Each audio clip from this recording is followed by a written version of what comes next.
Lawmakers in the upper chamber reconvene plenary for the new year, led by the President of the Senate, Senator Godswill Akpabio, after weeks of recess.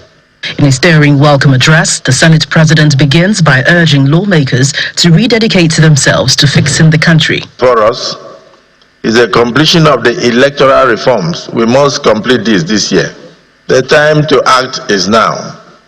Let us unite in purpose, strive for the common good, and dedicate ourselves wholly to the task of nation building. The Senate, after consideration of the report by an ad hoc committee on regional development, confirmed all 34 presidential nominees for the governing boards of the Southeast and Northwest Development Commission. The confirmation followed a brief moment of contention by a lawmaker.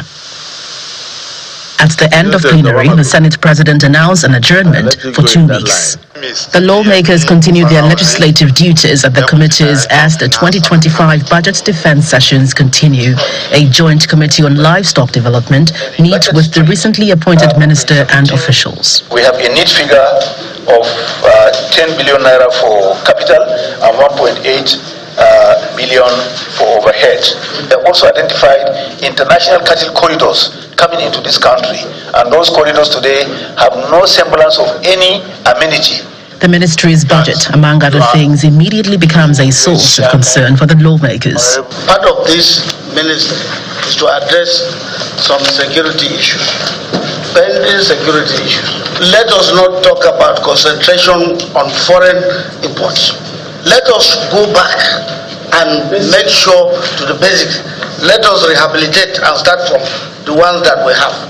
We'll expect you to give us progress report on some of these your challenges, because we have noted some of the challenges, issue of accommodation and others. Your white paper, I expect that the white paper should be out by now.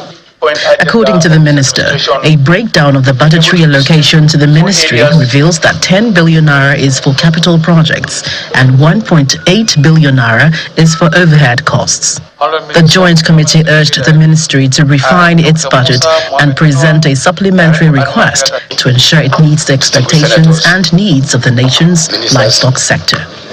From the National Assembly, Gloria Umezuke, Channels Television News.